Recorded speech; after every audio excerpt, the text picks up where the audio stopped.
Hello and welcome to another meeting of the Geek Cabal, Cabal Whisperings. This is the first episode of 2024, episode number 20. So, First episode filmed in 2024. Yeah. First episode came out in 2024. well, no, fine. First episode filmed in 2024. No, this is the actual 2024 episode. Yeah, I'm just saying the other one didn't come out until 2024. So in channel news, this is not the first video to come out in 2024, but it's the first one we're recording in 2024. Yes. And if you haven't noticed, we've got a full group of people here. So anybody that's new to the channel, my name is Jim. I'm Bob. Chad. Owen. And yeah, this is, I think, the fullest podcast we've had so far. Or We have one with Owen and Chad before. You had one with me, but Owen was not there. Right.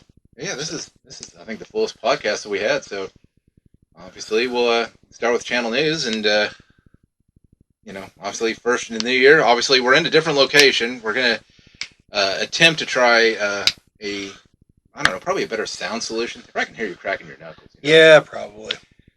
So we're testing how the audio sounds in a more enclosed room, seeing how that goes, seeing if we die of heat stroke or anything like that. But what better place to have a Geek Cabal meeting than in my parents' basement, where I happen to store all of my video games in here behind us, just because right now I don't have a place to put them in my house with all the construction and stuff going on. And yes, there is construction. Grant's room is now ready for sanding now. Oh, there you go. He'll have a bedroom pretty soon. So getting close to where I can film again, but we may film here. We're just gonna see how it goes. See how the sound goes. I'm really curious to see how that goes, because I bet it sounds probably better with the more muffled. Yeah, maybe. Anyways, so what do we got in other channel news? Well, let's see. We had a number of. Well, we're filming this on Thursday, the 4th. Okay, Yep. So the videos that have been coming out so far this week, we've had a couple BattleTech videos. Actual ones like premiering as we're filming this, and we had another video where I showed off some dice I got recently from Kickstarter, and that's it for this week. I don't know. We really had a whole lot of new stuff last week off the top of my head, because I think it's mainly clips, because we didn't really get around to recording a whole lot. Because, Christmas and New Year's, people are busy. And let's see. We are hopefully, if we don't do it today, hopefully very shortly, we're going to be doing a state of the channel video where we just kind of talk about where things have come from, where they are, where they're going. We'll have to see what form that takes, because everyone's got to have input on that one. And let's see. I am working on getting these on an actual podcast streaming service beyond YouTube. So any one of these now is going to be the first one. It may be the one you're listening to right now. So if you're hearing this outside of YouTube, congratulations. Because I know how I'm going to do it. We're going to go through Substack. I can set up the RSS feed there, apparently, if I understood everything correctly. So we'll be doing that. And once we do that, we might make a few adjustments, because we know there will be people that are strictly going audio only. Because these are obviously all videos that also show up on YouTube. So we might make just a handful of minor changes. The first will be saying, hey, this is the first episode that is for sure on there. And then after that, we won't be saying that. But other than that, got more BattleTech videos to look forward to in the new year. Gonna start going through the source books, so I can do videos on those as well as the novels. Yeah, and I say with the success of the BattleTech videos, I'm gonna have to start expanding my video game stuff into the BattleTech realm. Play some Mech Assault, and again, I would like to get some streaming equipment so that we can, or some gaming recording equipment so that we can actually record us gaming and put some of that stuff up, because here's the thirst for BattleTech is there, and we need to satiate that thirst. Yeah, apparently I need to keep buying more of those random salvage boxes, because the last video got quite a few views on that one, so we'll see. Let's see. As far as channel news, other than that, I am hoping to have everything set up to launch all the stuff on the Substack that we mentioned a few times, which is primarily going to be a newsletter, but we might do a few other things. I'm still trying to figure out what all is capable of happening on there. And I want to, look at least somewhat nice whenever we launch it, and I want to get things lined up. So, tentatively, end of this month, beginning of February, somewhere in there is where we're looking at.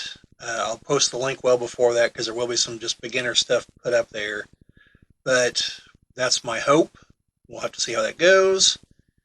And hopefully by that point, we've also got everything figured out so that we can have other folks who are not physically present joining us. We've done some of the audio tests as far as the equipment. It does seem like it does work. I just have to figure out which program to use now. And I've got a couple suggestions. We'll have to test them. And again, just as we have difficulty finding time to film, we have the same difficulty finding time to test. So, yeah, that's most of what I've got as far as channel news. Anyone else? Owen said he's going to be starting up his D&D campaign again, so hopefully we maybe get some stories from that. Oh, that does remind me of one other thing. Now that Levi lives next door to me, we might have the critical mass again to restart the campaign if everyone's schedules actually work out for it. We'll have to record some of those too, maybe. Yeah, and if we do restart, we'll obviously have to decide, do we continue the other, do we start over, and if we start over, do we want to attempt to use another system? Because at some point, I really do want to actually try the Dungeon Crawl Classics. Plus, there's some ideas of my own that I want to test out before I put pen to paper on them, and hopefully actually iron out a system. So things to discuss. Yeah. And like Jim said, if we actually do get going with that again, we'll try to record some of those, so everyone can see that I'm not the greatest dungeon master in the world. Neither am I. Well, Bobby's second is a good place to be. Second. Second is a good place to be. Yeah, second to last, maybe. So long as you're DMing, you're a good DM. Well, I don't know about that. I've seen some videos that beg to differ on that. Yeah.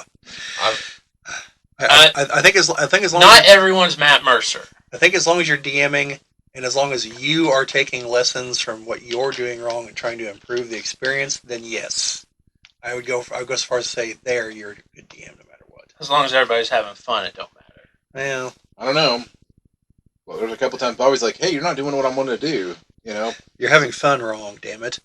You're not supposed to do that. Guess what? You're not going to suffer the consequences for not doing what I wanted you to do. I don't think I've ever actually done that. I specifically request splitting the group. No. I had that planned out. You guys chose to split the party with no input at all from me, and I just warned you. I had already decided what was going to happen.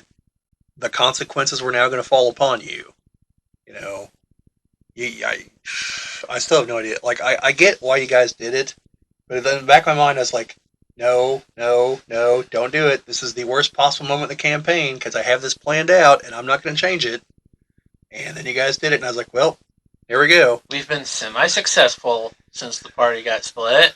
Yeah. If we ever get things rolling again, we'll find out how successful.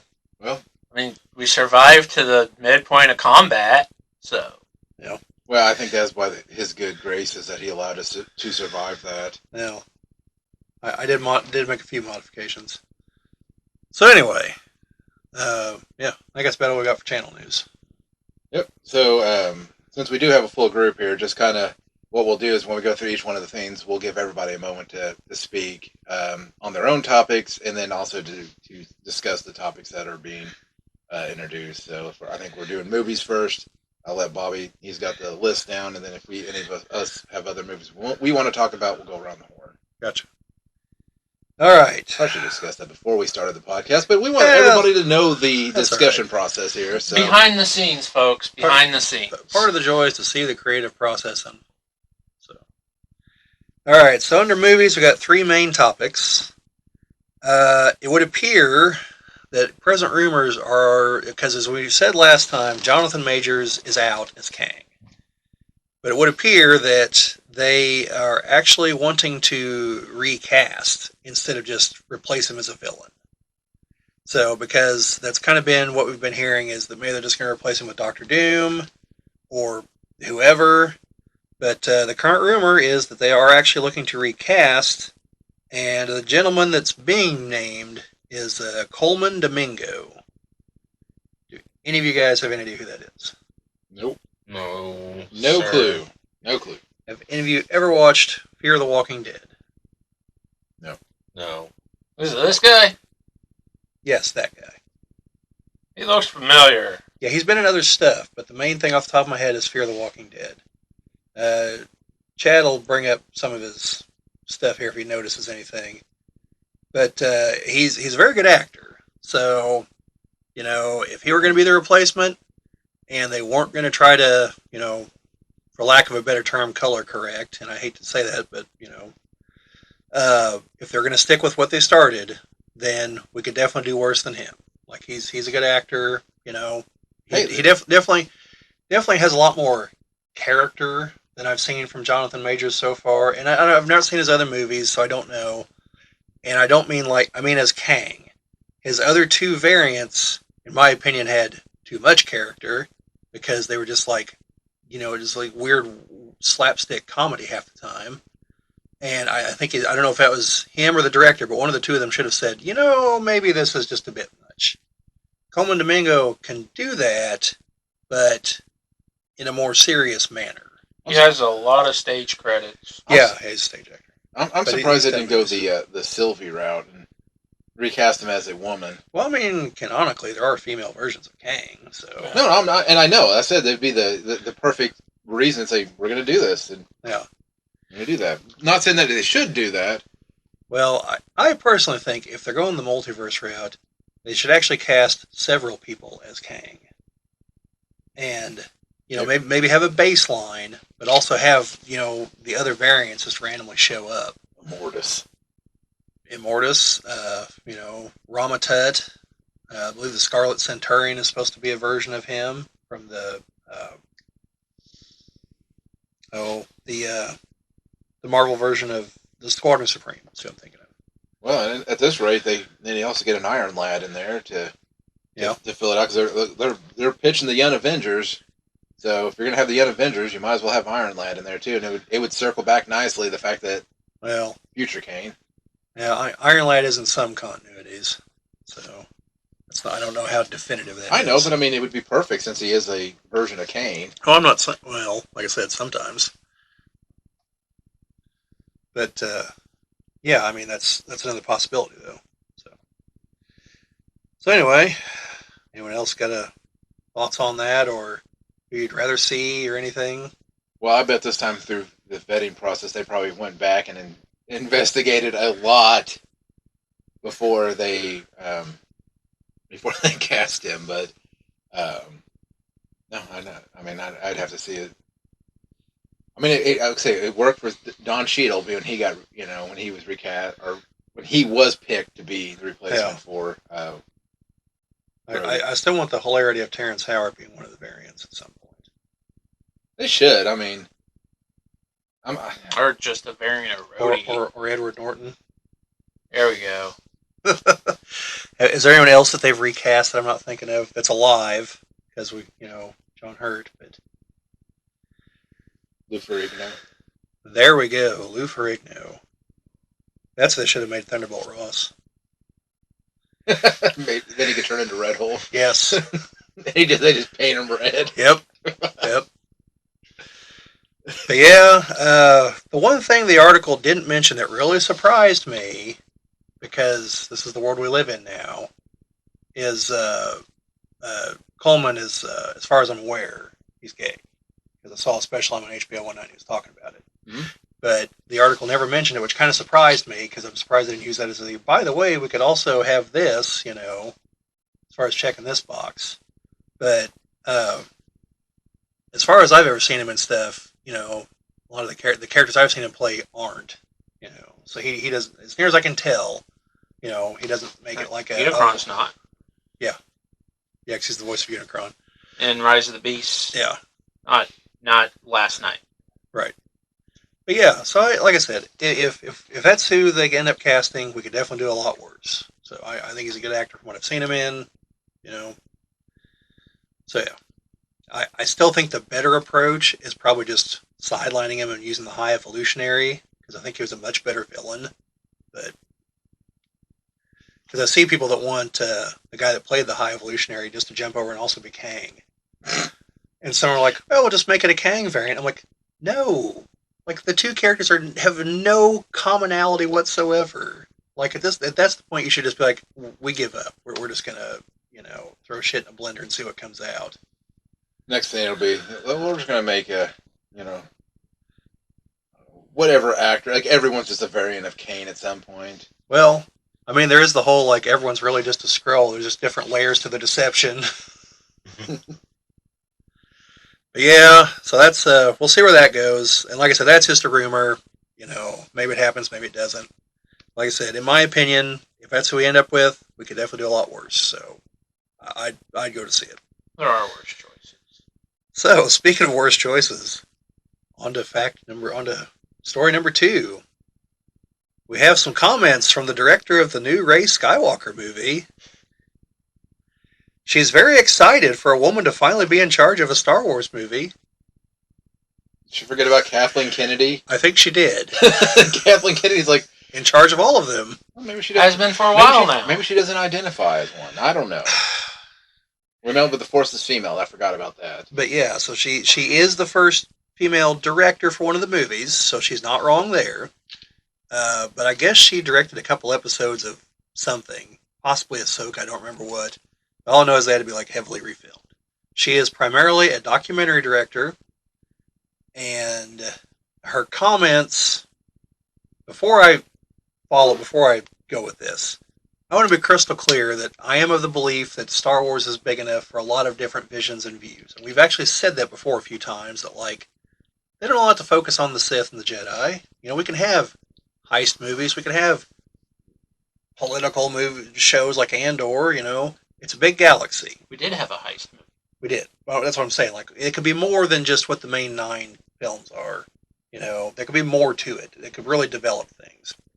And so in that respect, someone like this could fit in somewhere. For a mainline movie, I don't think so. But anyway.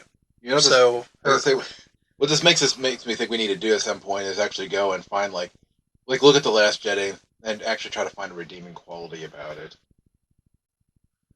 And you know what? I say that... It wasn't 3 hours long. Well, that's one.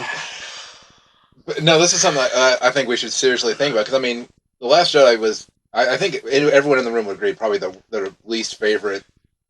I don't know about you, Chad. Is it your least favorite Star Wars film? Yes, it is. And I think we should do a podcast where we just talk about a redeeming quality that we think we found in The Last Jedi and Rian Johnson's vision. It has Mark Hamill in it? Well, we're just going to have to sit down and It'll rewatch it. Take some Kang. notes. I might do that. Are you guys seriously going to make me rewatch that movie? I might do that at home so I can drink. Honestly, I think it's the only Star Wars movie I haven't watched again since I watched it the first time. I think I watched it once in theaters and once on home video. You've watched it one more time than me because I watched it in theaters and haven't watched it since. I've not watched any of the new trilogy at home video. I did watch The Force Awakens twice, I think. I think I only watched The Last Jedi once, and I'm sure I only watched The Rise of Skywalker once.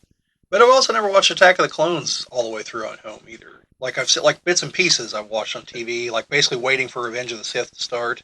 The only thing I ever did with Attack of the Clones is I remember I had bought this new TV and I was like, look how beautiful the lightsaber scene here in the Geonosian battle arena looked. Yeah. Because the quality looked good. But no, to your point, Attack of the Clones is like Spider-Man 3 for me. It's just one that I have the hardest time to sit down and watch again. I like Attack of the Clones. You like Spider-Man 3? I like the second half of Attack of the Clones. Let me put it that way. You mean the PS2 cutscene? That's what. Yes. That's what it looks like. From about there onward is what I like. You don't like when Anakin talks about sand? No. Show, don't tell. Well, and that's where they... Okay. That's where they needed to get somebody else in to learn how to write. Because I don't think... George Lucas, great visionary, does not know how to write actual dialogue between two human beings. Right. Or two people, or two anythings. Yeah, he should have wrote like the rough draft of the script or the outline, and then had someone come in and massage it into something more human sounding. Ghostwriter, even. Yeah, or acknowledge him as a writer. Who cares? But Actually, for some reason, I thought you said Ghost Rider, and I'm like, Yeah, that would be awesome. the spirit of vengeance. Everything edited in fire. And brimstone. Yeah, so like I said, this woman's made some comments essentially to the effect of, I don't want to put words in her mouth and say she hates men, but I could see where one would make that inference from her comments. Because what she say, Chad, specifically was she wants to make men to feel uncomfortable. Yeah. Now, it's one thing like to have that approach, like to a documentary or something, which is what she films. Okay. It'd be one thing to do that for like a small side project in Star Wars. Okay. But this circles back to what we were talking about last time, where this is trying to dump your current audience to find some other new one, which is just like the stupidest business decision you could make. Well, every response I've seen to that quote of hers is, "I'm just going to be comfortable at home." Yeah, it is what it amounts to. And that's the problem. Is it's like, well, at least she'll be able to document the downfall of Star Wars. Maybe that's her end game, Owen. She's already planning her future documentary. There we go. And then blame men for it because devious. No, but the thing is like if you're specifically going out and saying, yeah, we're going to offend this one group specifically, and then your movie bombs and you don't make any money, then what do you? Well, it's like this picture I've got from the Charlie's Angels reboot. One is an article saying that this movie is made for women and whatnot. Okay, fair enough.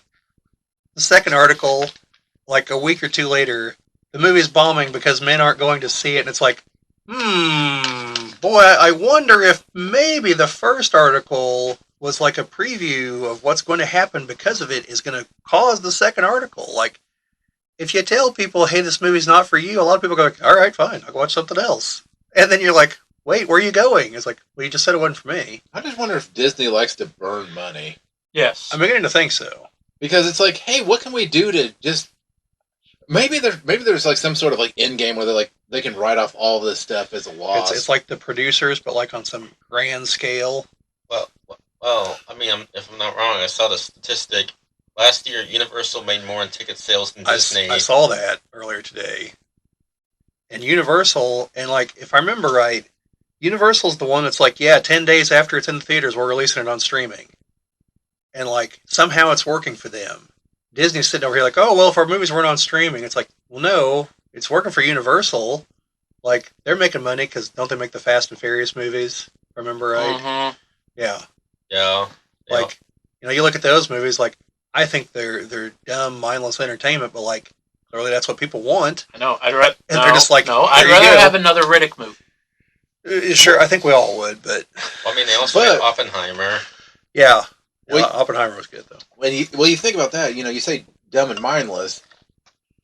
But I know it's not mindless. It's about family. That's pretty mindless. Man, Jim. not a good indictment on family there. Wow.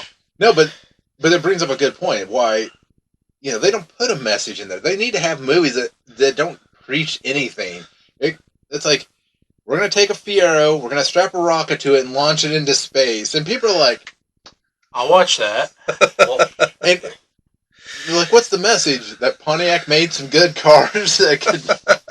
Well, technically anything has a message, but it doesn't always have to be some super complex thing and just be, hey, bad guys want to blow up stuff. Don't do that. Yeah. I mean, there is a message, and it's that family matters. Not the show, but it in fact does matter. Like that's the message. That's it. And then there's a whole bunch of street racing in there. And like we went from like ripping off DVD players to stopping nuclear war from some hacker taking control of a Russian submarine. Sorry, that was the last one I watched. That's where I checked out. But that's the last one I saw, except for Hobbs and Shaw. I still want to know where this runway is. It's like 20 miles long. The longest runway on the planet Earth. Yeah. I mean, don't get me wrong. I get like in the very first movie, when they were racing the quarter mile, they that in that moment your mind's racing, things seem to slow down. Like I get that, but no, all the other stuff was happening in real time, like them jumping on vehicles and fighting and doing all this stuff. It's like like in a movie, it's like a ticking bomb for a clock. Like we can all tell that the clock is probably ticking either way slower or way faster than time actually moves, depending on the movie. And but somehow we know the protagonist is going to get there just in time, like in Goldfinger, the nuclear bomb that's there in Fort Knox. Like if you actually pay attention to how fast it's ticking, like it should blow up like a good minute before they get to it. And of course, it doesn't stop on one like in a lot of movies. You know, it's a 3-digit timer, so it stops on 007. Because Bond. Bond actually didn't disarm that. It was the other guy. Bond's like getting ready to just like tear some wires out. And the guy like shoves him out of the way, like flips a little switch. Bond's like, "Oh, what took you?" Of course, when they ask him about Oddjob, he blew a fuse after Bond electrocuted him. That's why I love Connery's Bond. Just cracking jokes about murdering people right and left. It's great. Anyway, so anyone got any other comments on the Rey Skywalker movie situation? I'm so excited to not watch it. I'll be comfortable at home with it. And that's a sad place to be, because I mean, even for the people that didn't like to watch the Phantom Menace, like I still know people that went multiple times to watch it because it still was a Star Wars movie. Pod racing, it's amazing. And this is, I guess Bobby loves my unpopular opinion, but the Phantom Menace is my favorite of the prequels. I don't bash anyone for which Star Wars movies they like, unless it's part of the sequel trilogy. I was going to say, I will if it's the sequel trilogy. Yeah. I have a caveat. Well, I mean, I know some. Some people think that Revenge of the Sith is just the best Star Wars movie. I don't know about the best, but I consider it the best of the prequel trilogy. And that's understandable. I would say it's very close. The only thing I like about the first one more is just it feels. The first one does. I know what you're about to say, and I do agree. The first one does feel more like some of the stuff in the original trilogy. Because they had more practical effects. They had, it didn't take you out of, like I said, Attack of the Clones completely removed me because like it looks like a PS2 cutscene. Revenge of the Sith, I mean, obviously, a very good lightsaber duel. Revenge of the Sith. Tamara Morrison in green suit for the entire thing. Speaking of that, I did see some debate on, if that was supposed to be Captain Rex at on Endor. Some people say yes, but that character actually has a name. I don't remember what it was, but Joe Rex. No, it was some. He had just like the Star Warsy name that they give some people. That's like nothing that sounds whatever. Just like like the random name I generated in Knights of the Old Republic, Lando Star with 2 R's on Star. Yeah, something like that. It's just some random. But I was just like, that is the most Star Wars name this thing's come up with. I'm running with it. Yeah, something like that. But they said it is canon though that he was on Endor. Yeah. Rex had no love for the Empire. No, imagine not. A few of the clone troopers did. Well, so I got those folks out there who say the Empire did nothing wrong. Don't know that I agree with them, but Are those the same people that call it an AT-AT? I don't know. Those people can go to hell. That bugs the hell out of me because they don't call it. It's an acronym. It's not a. They don't call it an AT.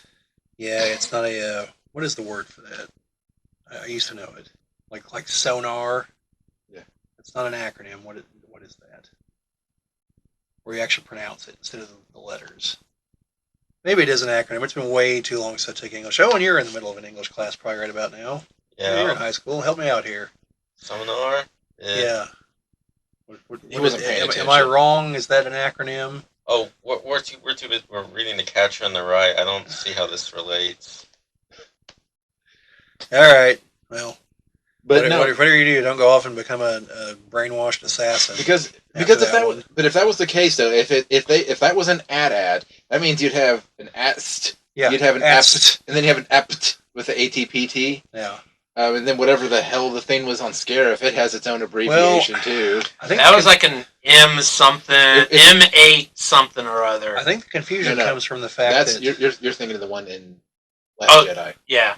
I think the confusion comes from the fact that you do say the word for TIE fighter, because that's also a Twin ion engine. twin ion Yeah. engine. So TIE fighter.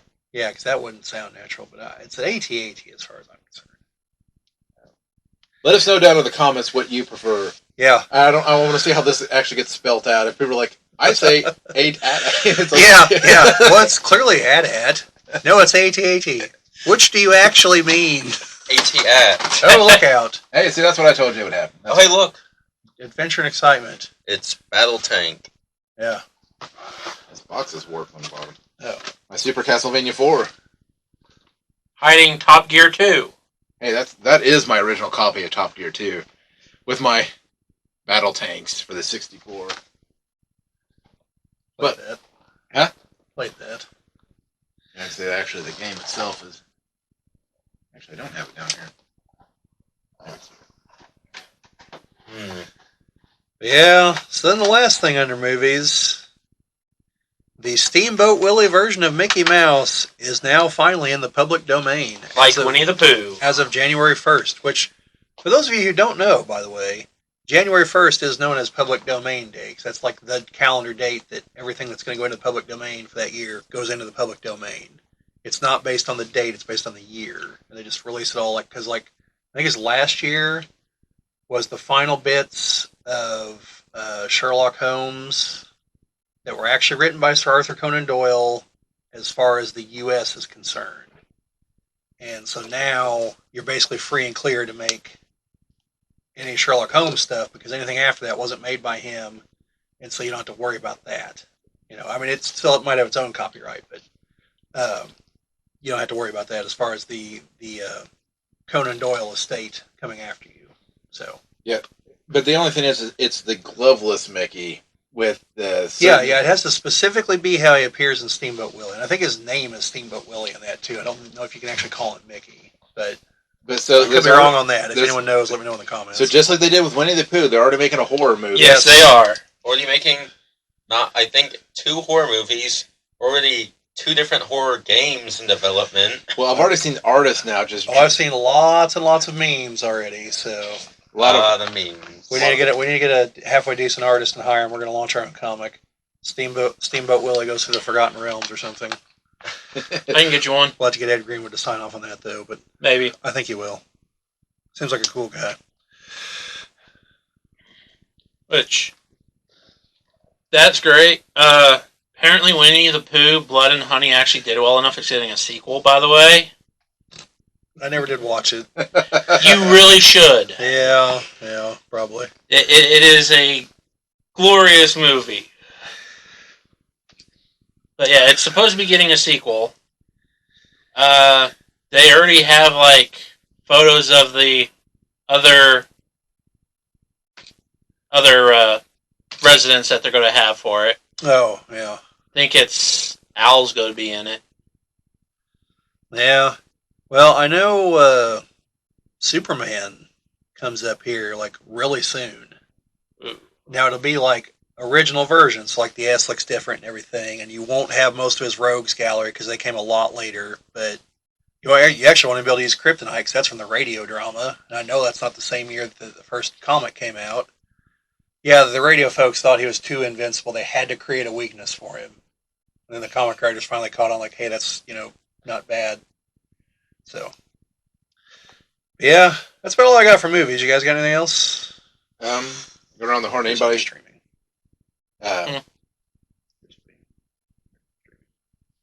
What you want to talk about? I say any movies that anybody has watched as of recent. They want to talk about. Owen, have you seen any movies? Can't say that I have. I haven't been watching a lot of movies. Been streaming a lot of other stuff. But Yeah, I've been streaming Deep Space Nine, so I haven't been into the movies yet. Finally into season 3, but we'll talk about that. Finally watched Guy Ritchie's The Covenant. Jake Gyllenhaal in Afghanistan. Oh, yeah, how was that? It is a very, very good movie. Now, is it like, I'm assuming, given that from all outward appearances, it's a serious subject matter. Yes. I'm assuming it doesn't have the usual Guy Ritchie isms in it. Notably, everyone's not British. I can already tell that. But No, actually, most of them. It seems they actually get ethnically correct people in the movie. yeah, I meant more like, oh, No, they don't speak like British people or well, anything no, like I know that. that. I know they're not using Cockney rhymey slang from London streets, but Anybody like, get called a wanker? No. no, there's like certain like film things he does, and I'm trying to think of an example here, but I'm falling short on this one. So yeah, I can't be like Zack Snyder, where we know we're going to have the epic slow motion. Sam Raimi, where we're going to have the extreme close up a couple times. Hmm. You know, he's got something to his movies, and I can't think what it is off the top of my head. But I'm assuming we don't see that here. So No, it's a more serious film. It's a very good film. reminds me of the one Uwe Boll movie that wasn't based on a video game. It was actually an okay movie. Tunnel Rats, tunnel fighting in Vietnam. I need to watch this movie. Yeah, it's actually not bad. Like he proved he could actually make an okay movie. Like it's not a great movie, but it's way better than all of his video game movies. Including Postal. I never watched Postal, so I can't say on that one. But after watching Return of the King, Yeah. Yeah, that movie was something else. I'm still somewhat upset I didn't get to see that in a theater. I have actually seen at least one of his movies in a theater.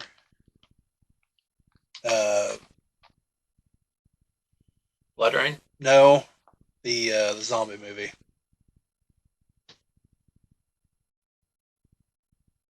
Yeah, I can't think of the name of it. Don't worry about it.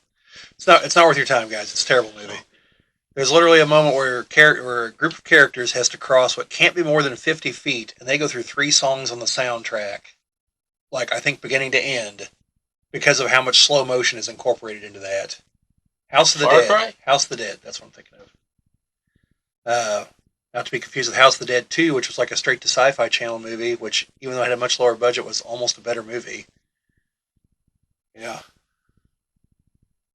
They should make a movie based off typing of the dead. What? It's House of the Dead, but instead of using like a light gun, you have to type out words above the zombie's head. Wow. Okay. I think we need to do a video on at some point. He's not wrong about that. No, I trust him on this one. Yeah, so even the characters in the game like have like their weapons, or they have like a typewriter in front of them, and then they have a Dreamcast on their back. Am I wrong, Owen? Oh my god. He's completely right. Oh my god. Well, anyone else see any movies? No. Are we on to the next topic? Leave Books. Owen, what books are you reading besides Catcher in the Rye? You're reading some Tom Clancy books still, aren't you? Yeah. Well, I know I just got some Tom Clancy books from Bobby here. Not currently reading those. I'm currently reading... Helping prop up a table at the moment.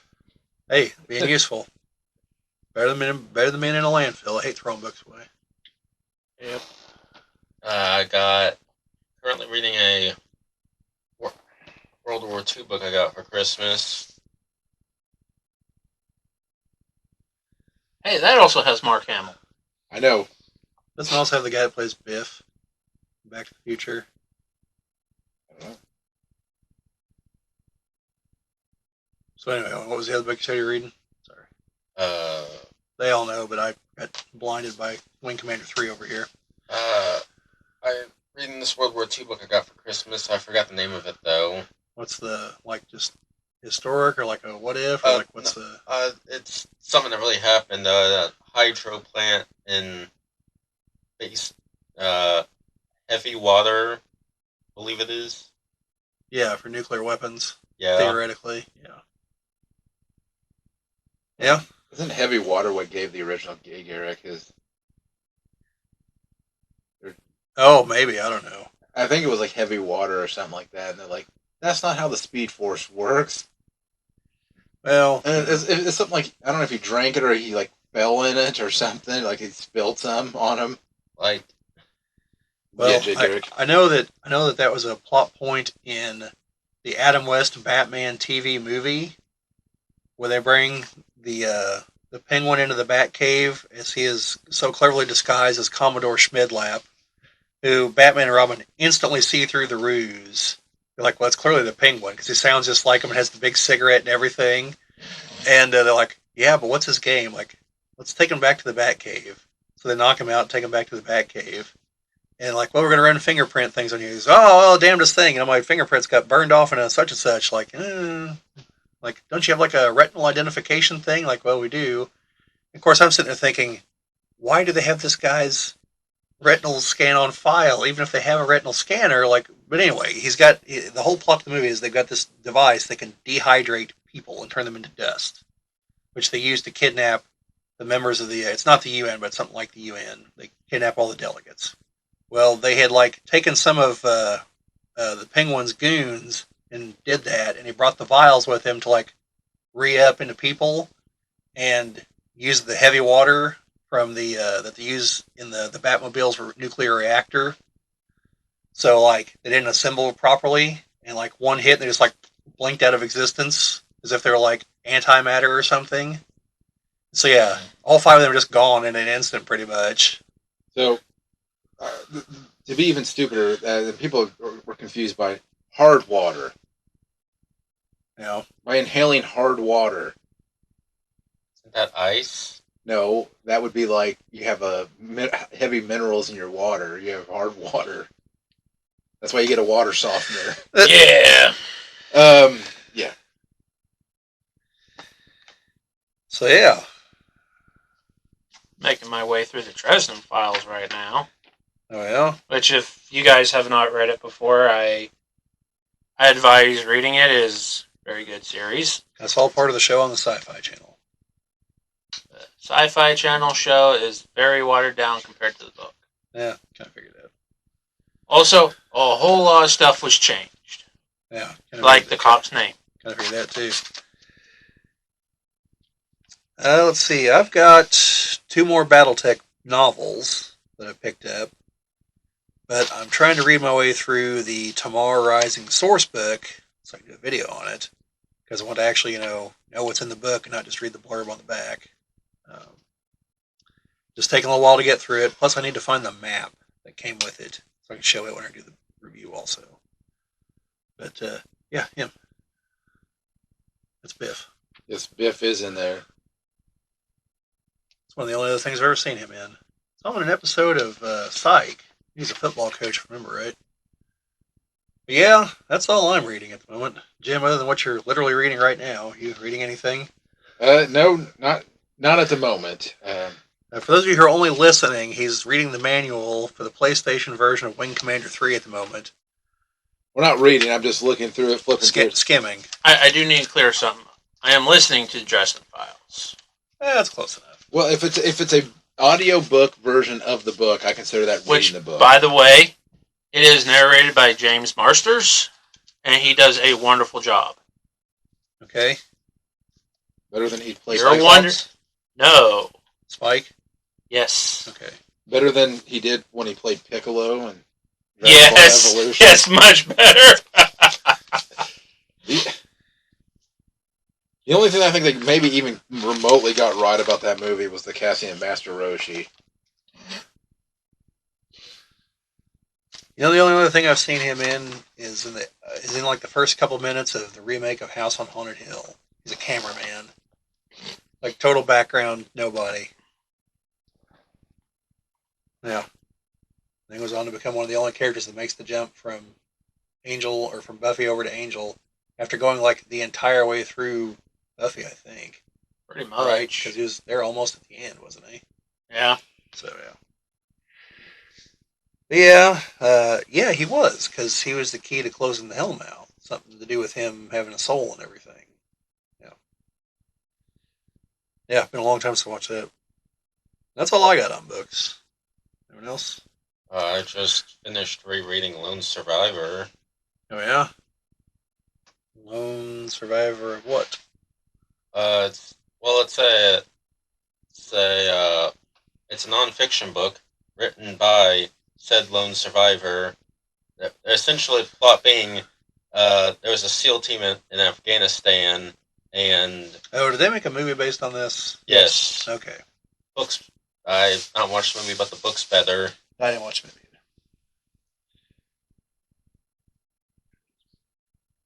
Crack open a cold one. Yeah, essentially, everything goes wrong, and yeah, Title kind of gives away the ending. Kinda. What did he happen to be the lone survivor? yeah. I wonder if he played Eye of or I'm a survivor. I'm not going to give up. I would wager a lot of money the answer to that question is no. Yeah. All right. So on to gaming. There's just two things I came across earlier. For those of you who have played the game Wingspan, which apparently is about birds.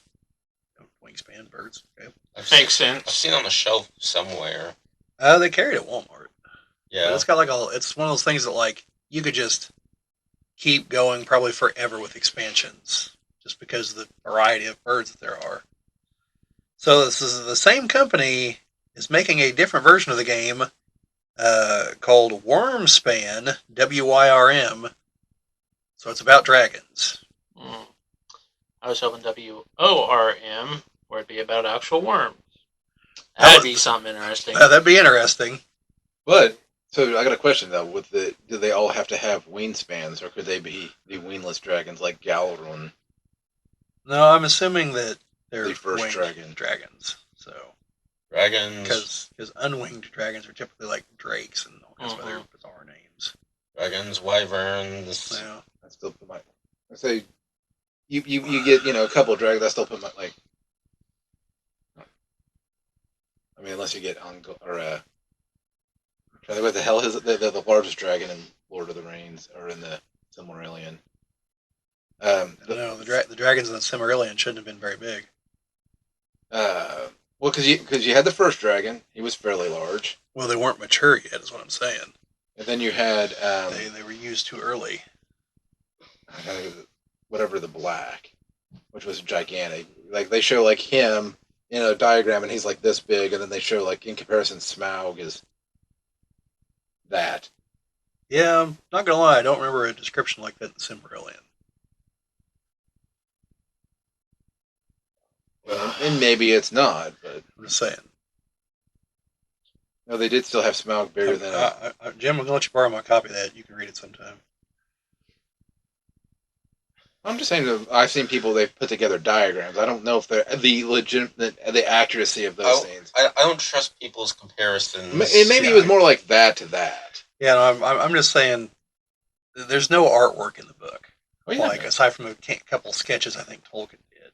So, and it's been a while since I've read it. Maybe they are in there at some point. Like this thing's 8 football fields wide or something, but like obviously different terminology.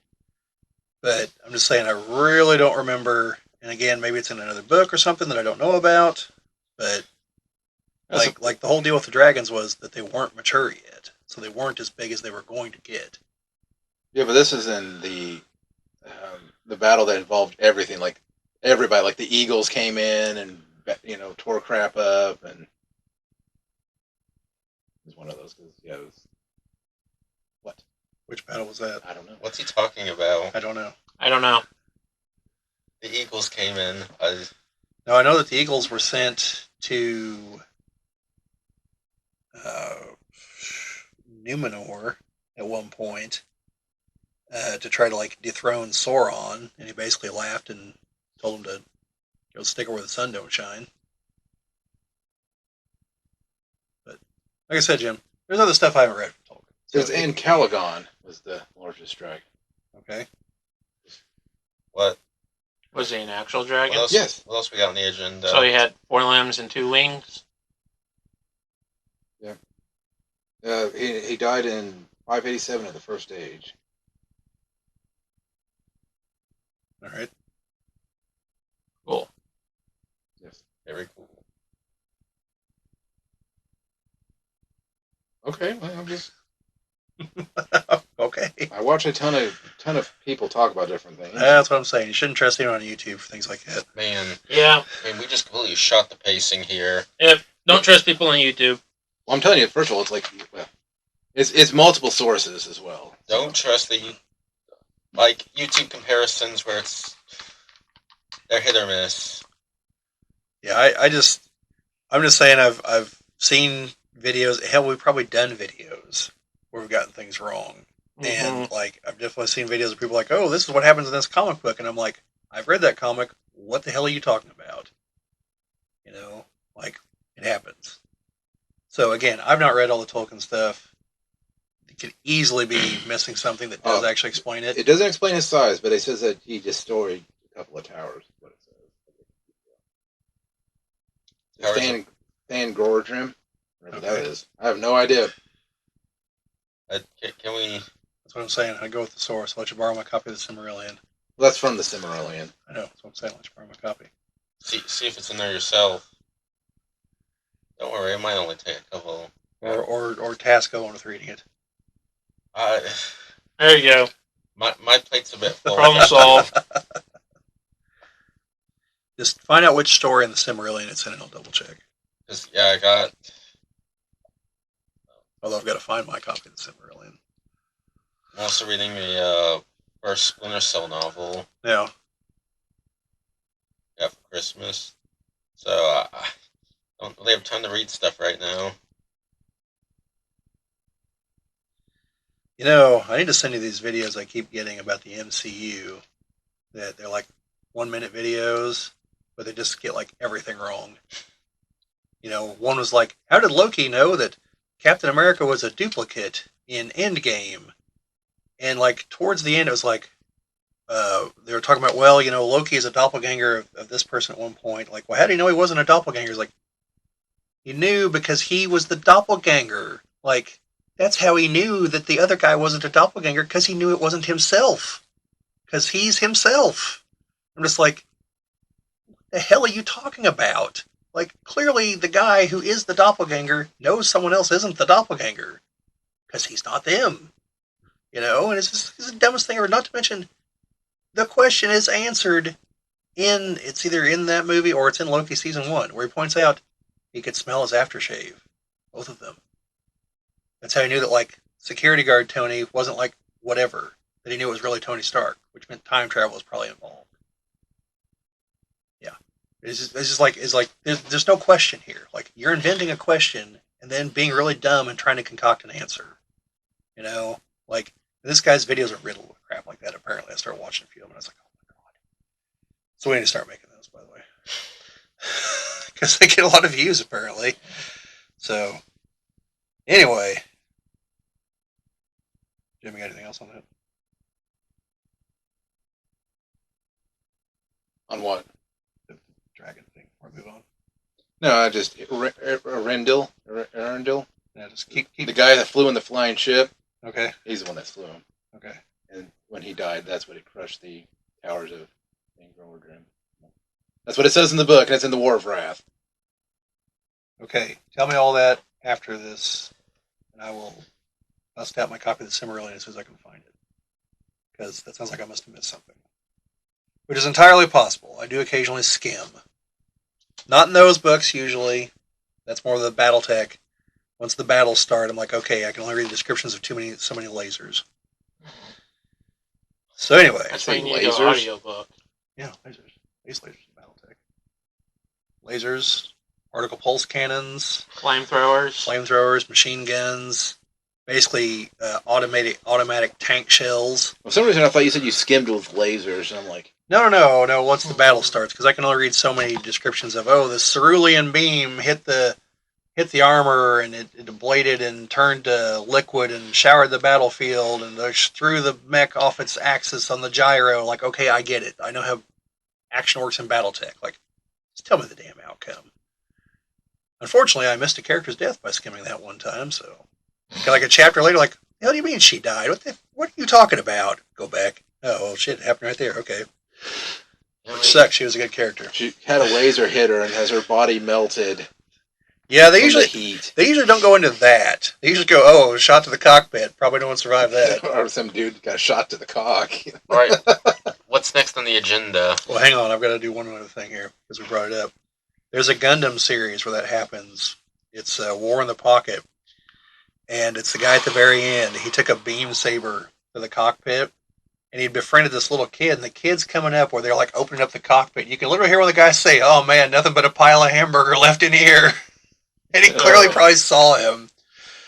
Oh man, the Gundam series, where if all you get is this mentally scarred, you got off light.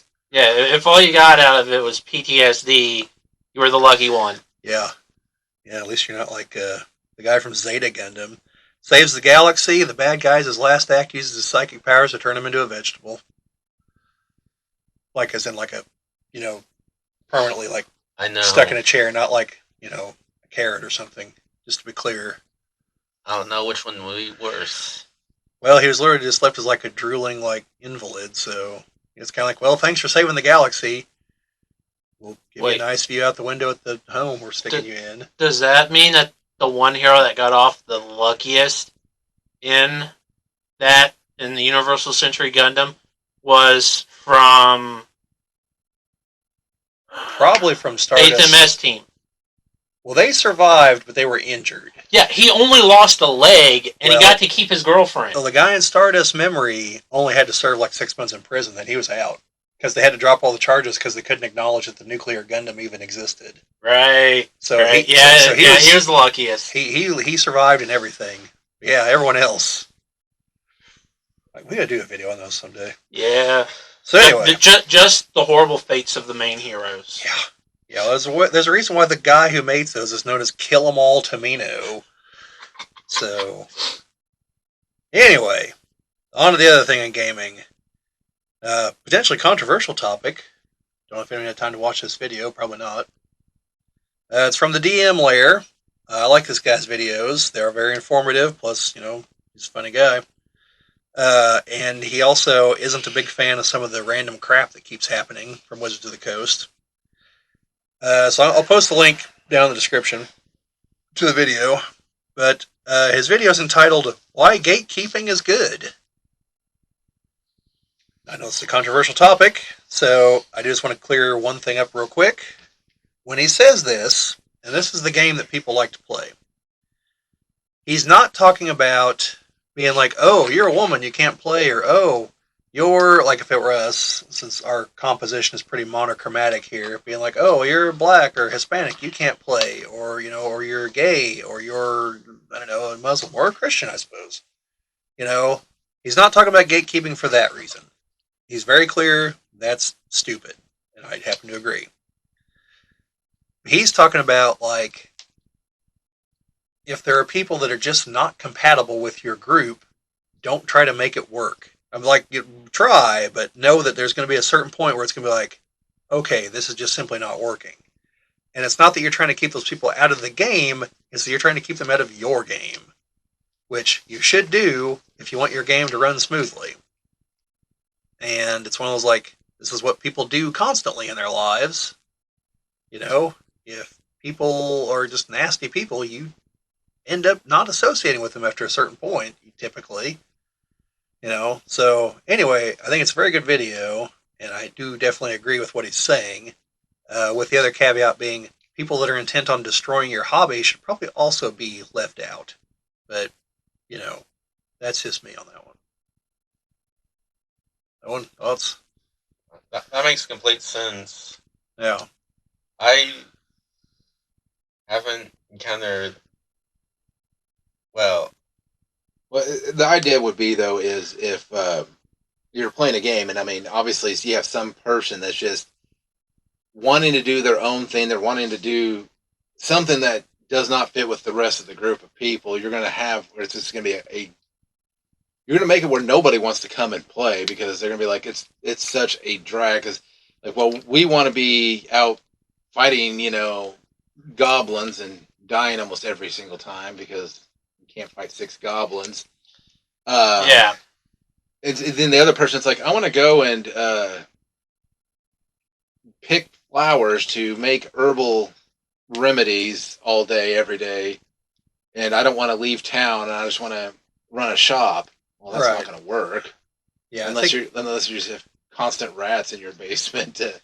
Yeah, I think like a big example in the comments to the video was something like, say you're going to have 4 players.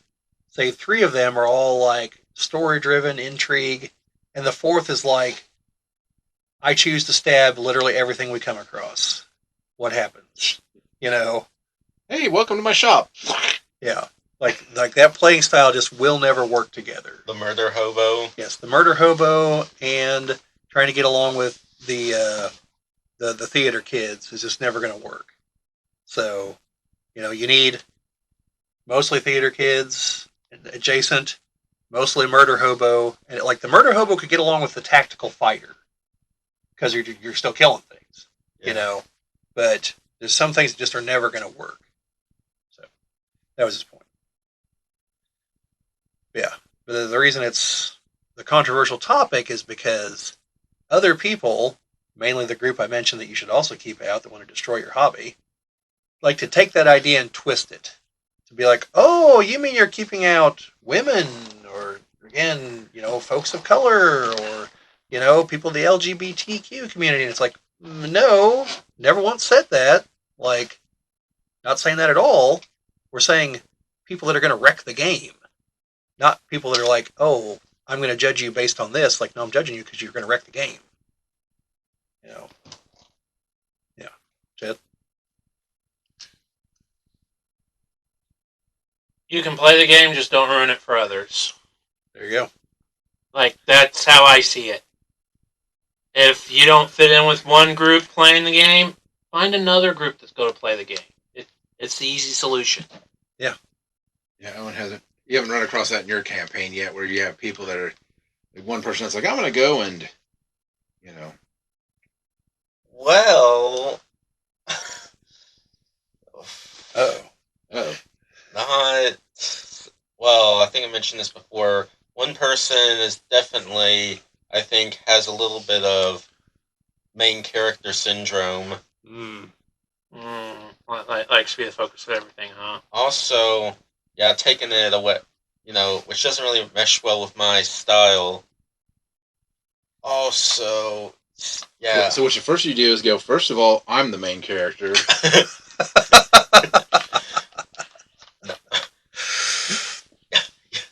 The only way to fight fires with fire, DMPC.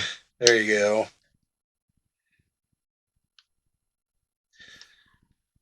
Yeah, I want my thing.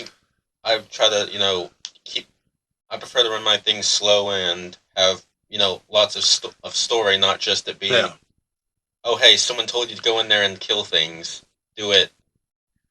I don't know. Yeah. Sometimes, like with our campaigns, it's like you got to make something exciting happen, or otherwise you're going to be like 2 hours of just walking. Just so you guys know, I've turned down like 10 people. I'm doing all kinds of gatekeeping. Our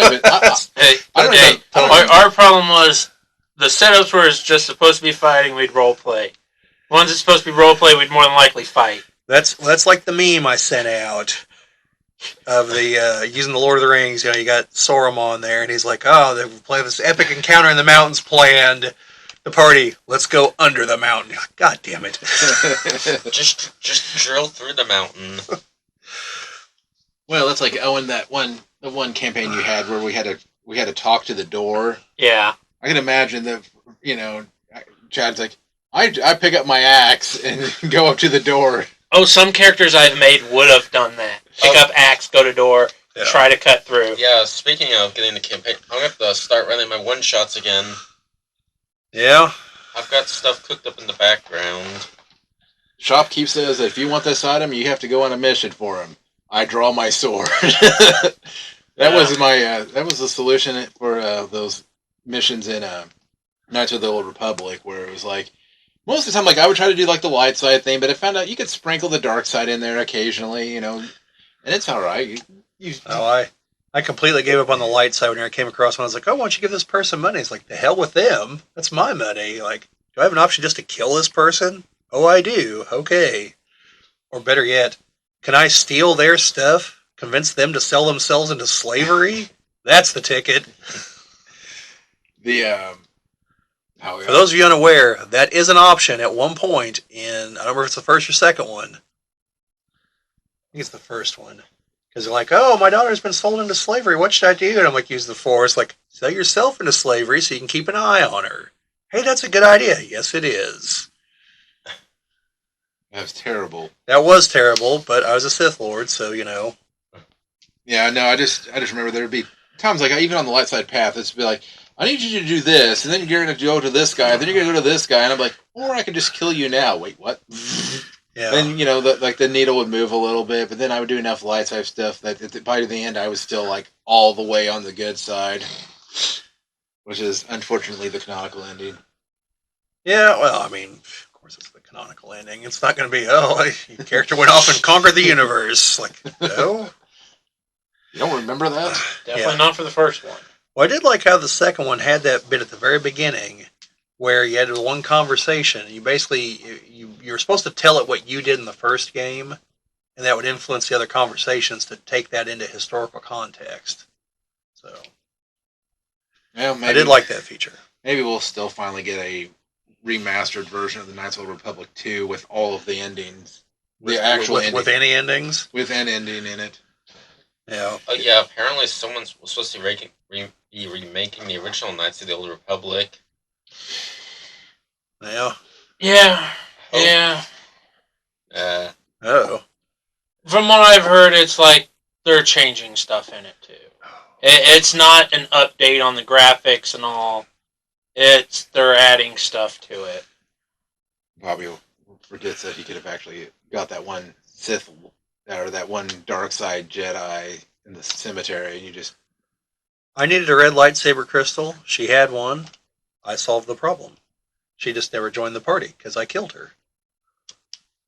I told Chris that when I was playing through. He's like, you what? I was like, yeah, I killed her. He's like, what do you mean you killed her? How? I was like, I chose to fight her and I killed her. Took a red lightsaber crystal. He's like, she could have joined your side. I go, that's why I got this empty slot. Huh, all right. Well, in these kinds of games, sometimes you have to make the hard choices. I made a lot of hard choices in that game. Mainly to screw over Karth every chance I got. Like when I killed his son right in front of him. Then I was like, so you want to talk about it? He's like, no, I don't. I'm like, well, I want to. Something like, I've seen you, he goes through all these things I've done with the Force to convince people to do things. And he's like, and you couldn't do that for him? I go, Karth, I'm the one that knows how to use the Force, not you. Like, sometimes things just don't work out. And that bastard ran off at the end of the game with good armor. I killed every single last person on Rakata Prime trying to find him. That's all right. Everyone else joined the team. Well, except for Mission, she got killed, but she wasn't up to the challenge. Didn't you? Made her companion? Yes, I had the Wookiee killer. And I gave her the old, no, Mission, I'm not going to kill you. Your Wookiee friend is. He's like, what? I go, use the Force on him. He's like, no, like fighting it. And she's like, no, don't do it. He's like, I can't stop, and kills her. And he's like, kill me. And I'm like, no way, dude. You're a walking tank. You're coming with me to the end. I'm going to need you to help get to Malik. Yeah. I still think the most evil chain of events in that game was this rando guy tries to convince you to help his girlfriend who has become a slave to the crime syndicate, and they're making her be a dancer. So I'm like, all right. So then I go infiltrate the crime syndicate. And I actually side with them for quite a while until you get to this meeting in the office. And literally you're like, haha, that's kind of funny. I'm going to kill you all now. And they're like, wait, what? You just you go to town and murder all them. Then go back to the guy and be like, so you set her free? Go, no, she works for me now. He's like, what? And he gets kind of uppity, so you kill him. Then you go tell the girlfriend everything that's happened and be like, so you got my money or not? It's just like, excellent. I thought the worst was when you could rob that old lady of her, Oh, yeah, on Tatooine. of her crate skull. Yeah, she's like, oh, I'm not a hunter. I can't sell this. Like, well, I am. I'll take it inside and sell it. You go inside, you sell it, you come back out. Do you have my money? Who are you? Like, what? No, what are you talking about? Money? Like, did you just steal it and sell it? Maybe. You're just like, why would you do that? That's totally evil. I go, yeah, what are you going to do about it? You just leave her destitute on Tatooine. You couldn't just keep the skull? Well, I suppose I probably could have, but I wanted the money, so. Yeah. I noticed one mission, you're getting ready to go, and you're like, well, we gotta get disguised, and the guy kind of looks at me, and I'm already corrupted by the dark side. He's like, I don't think you need one. I mean, nothing good ever happens on Tatooine. No. Nothing important ever happens on Tatooine. Nope. It's just a fact. Tatooine's like the center of the galaxy in Star Wars, narratively speaking. What about Coruscant? It's probably more figuratively speaking. It's probably closer, I think. It's not in the, it's not in the core. I know, but which is funny because I believe that Palpatine had some base or something that was actually in the core, or towards the core. Probably the cloning facility was. That was on a moon of Coruscant. Oh, well, I don't know. I need to actually read Dark Empire sometime. I think that's where the Spartori clones are made. Yeah, the Spartoi clone cylinders. The Spartori, yeah. And then I think his personal one eventually was on Coruscant. That where Star-Lord's father was on. Yeah, same group. Well, we've been kind of been rambling here. Yes. We're almost to the rambling segment. We're almost there. We gotta get through streaming first. All right, streaming. I'm on to season 3 of Deep Space Nine. I did finally come across the "Here's San Francisco in the year 2024" episode, and well, it's not far off, folks. That's all I can say. The nicer parts actually look nicer, and everyone was wearing like weird future Trek fashion for like the nice parts of town. But like the slum parts of town, I'm like, yeah, that's about right. Yeah. The only difference is it's like walled off with security guards. Not enough fecal matter. Yeah. Well. Or syringes. Yeah, it was an interesting episode. Now, I know we're critical of other things for being too on the nose, and this one actually wasn't, in my opinion.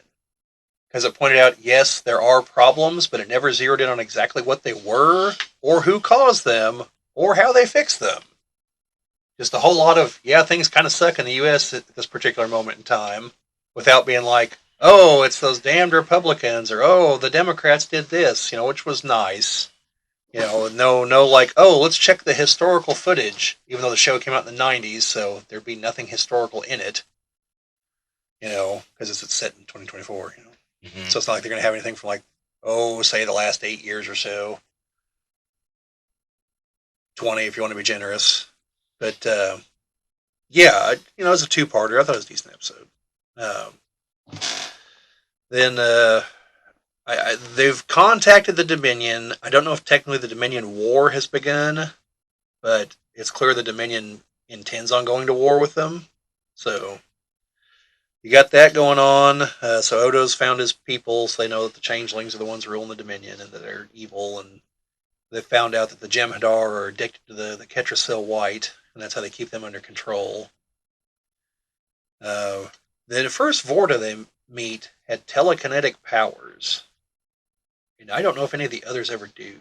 I know Wayun doesn't. So I don't know if that's just some weird one-off they just never ran with later on, or what the story there was. Have you got into the multiple Wayuns? No, we're way off on that. Season 2 is the first of the Mirrorverse episodes, though, where we see randomly Kira's in charge of a bunch of things, and evil, but not super evil. Like, she wants the other Kira to stay there and, like, be with her, I guess. Kira kind of implies romantically, maybe? I don't know. Have you gotten to the one with Cisco's wife? The one who died, like, in episode 1? Well, she's in the Mirror Universe. Oh, no. There's just the single Mirrorverse outing thus far. I know there's more of them. Well, I wasn't sure where that was in the seasons. Yeah, it's later. I didn't realize there were 7 seasons. For some reason, I thought there were only 5. But, yes, the Dominion War lasts a lot longer than I thought it did. Mm-hmm. You'll also see, oddly enough, Starfleet people with green shirts. Yeah. Well, I messaged you a couple weird things I've come across. Like, where there's the one Starfleet Admiral, it's Nechayev. the blonde woman who's also in the Next Generation episode where they're like, oh, we're giving this planet of Native Americans over to the Cardassians. Picard, tell them to move. And it's like, Picard's like, do you know the history of these people? Like, maybe we shouldn't do this to them.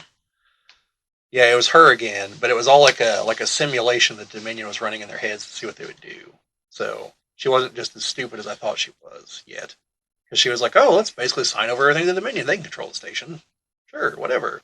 And Cisco's like, no, that's terrible. Then it ends up people being shot, but then it's all like in their heads. Also, they seem to have dropped the whole like, hey, we need a Romulan on board to operate the cloaking device after like the first 2 episodes that came up. Because I haven't seen her come back. They just fused her into the... Yeah, like Lando's droid into the Falcon. Yeah. They just use the transporter and fuse her into the cloaking device. Yeah. So, Bashir tried to help this guy that Hero's in love with, replaced half his brain with a positronic brain.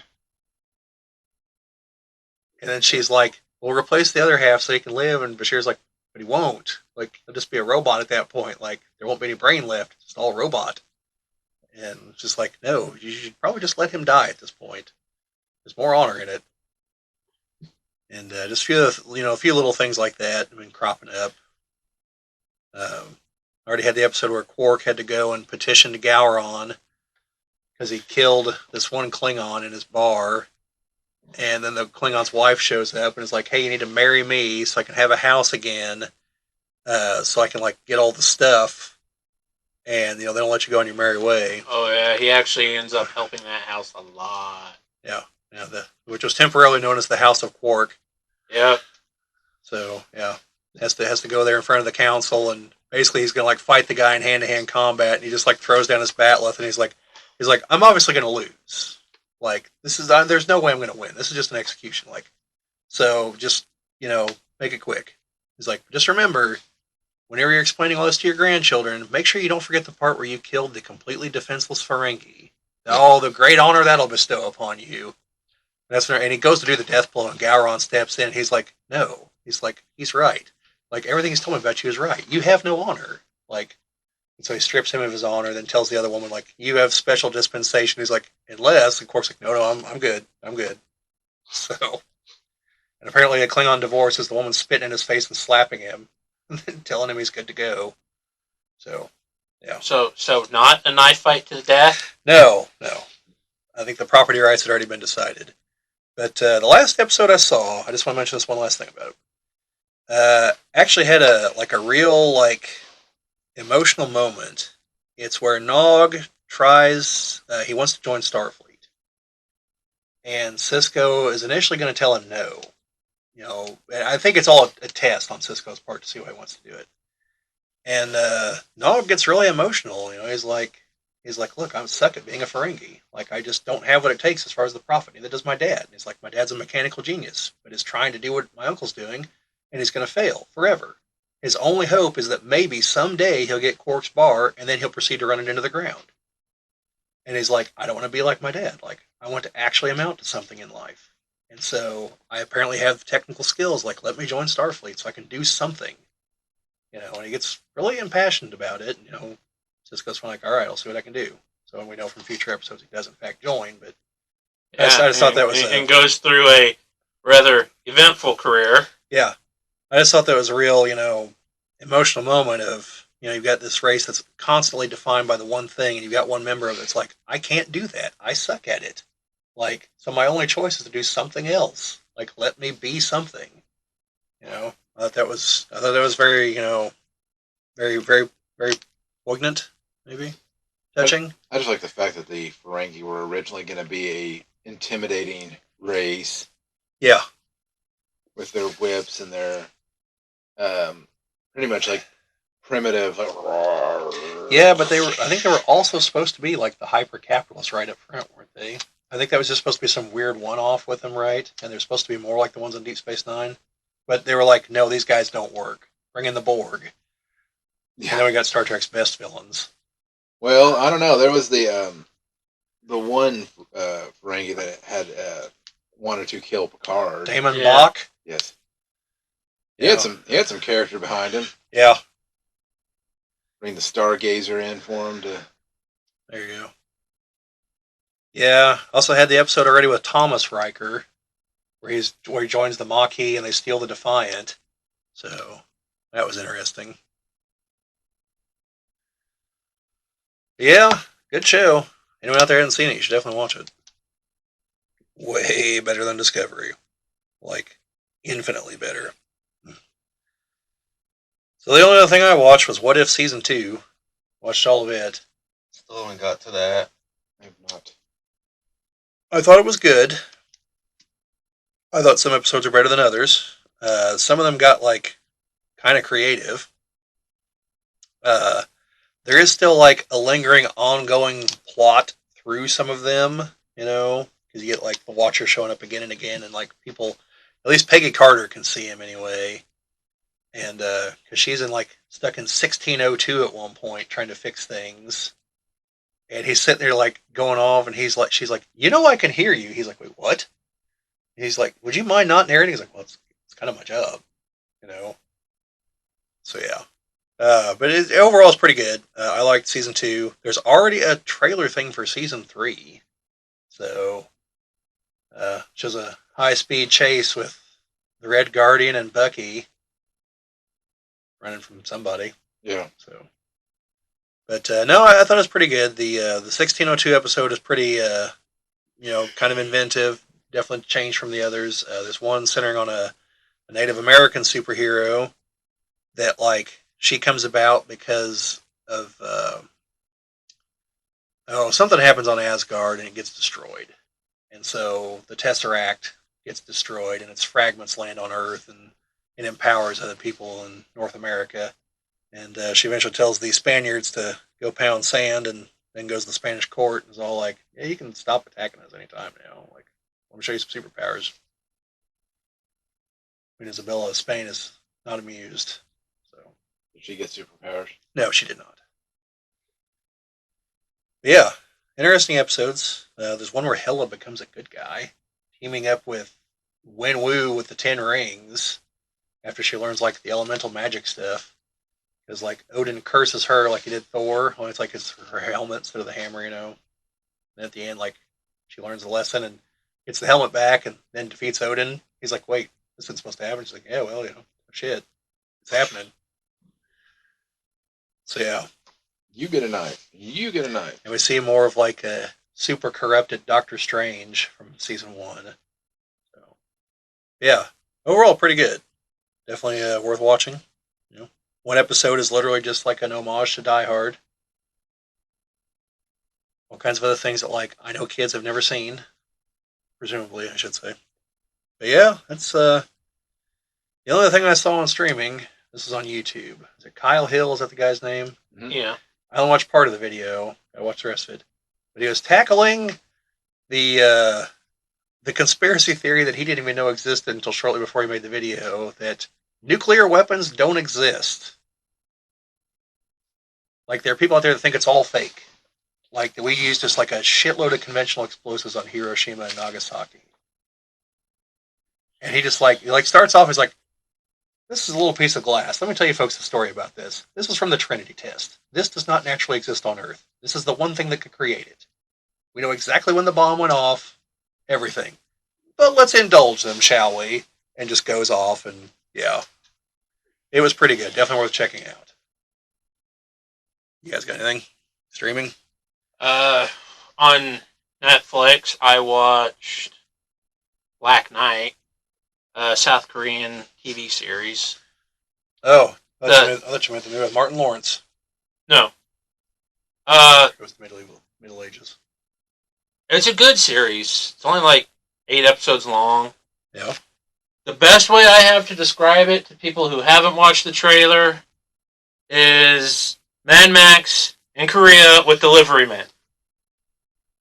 Sounds absurd, but in essence what happens is asteroids strike the Earth, cause massive dust storm. That continues. Does not stop. Does not kill everybody off, though. No, that would. People in South Korea adapt to purified air, delivered daily, pretty much. Everything being delivered. Since it's South Korea, they're still working. And I know, sounds horrible. I read a lot of South Korean comics. Oh, Nothing stops them going to work. I think this is Japanese, but Zom 100, similar concept pops up.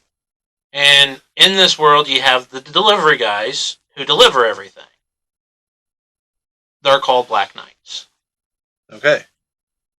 And they're mostly known by, like, sector and route number. I was hoping Arthurian Knights of Legend. 5-8. But they have to be, like, the best fighters. Because Sure. people who aren't lucky enough to live in the city... Right. They want the stuff. I'm sure. Yes, they want the stuff. They want the oxygen and the food and all that stuff. It sounds a lot like Season 1 of Twisted Metal. Yeah. If wanting canned air sounds a lot like Spaceballs. Yeah. Yeah. Then... I know you guys mentioned it last week. I watched Rebel Moon. I thought it was enjoyable to watch. Some of the acting's a little rough, but I found it enjoyable. The more I've thought on it, though, I don't see Star Wars in it. Got the word rebel in it. It's got the word moon in it. Yeah, that's no moon. That's a rebel.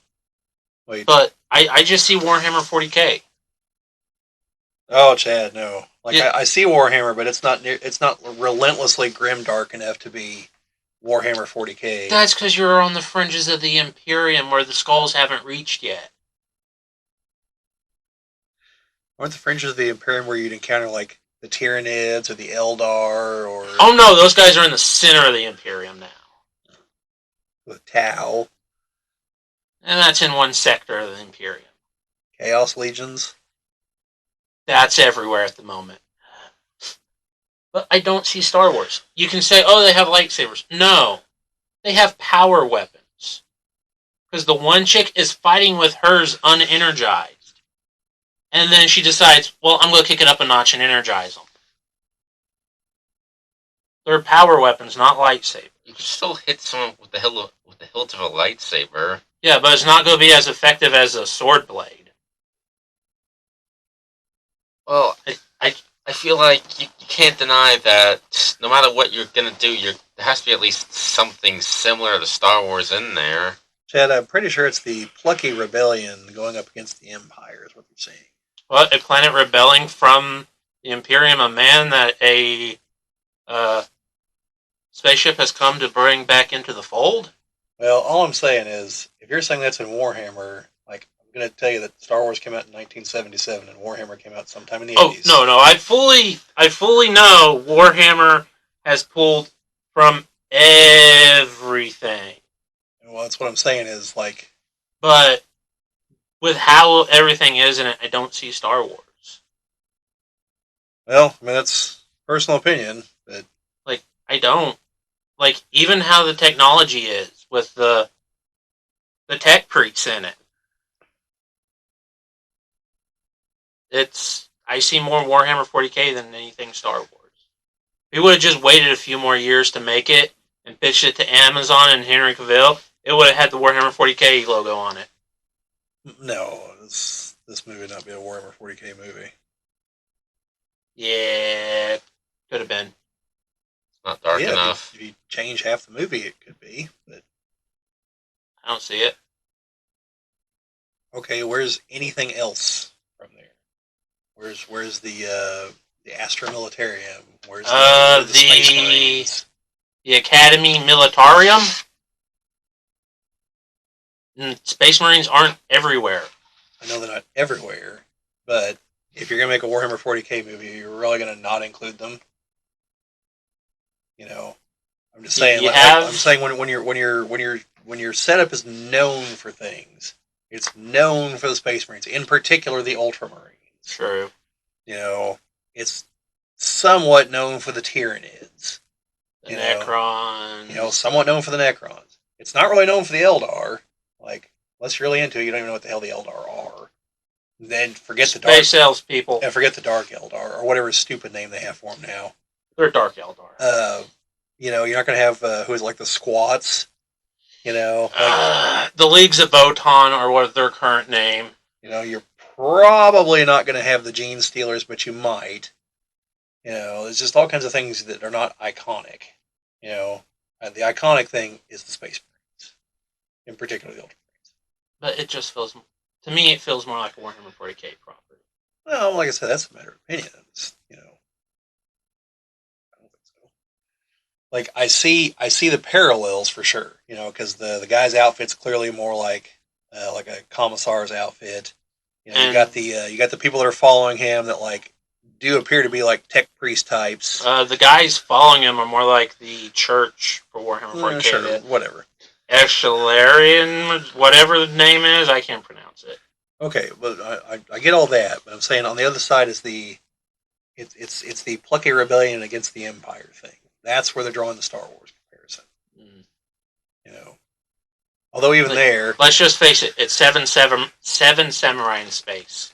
Well, that was Star Wars. That's what this is. Got Seven Samurai in the Old West. You got that too. Magnificent Seven. Yep. If you wanted an anime, you got that. So yeah.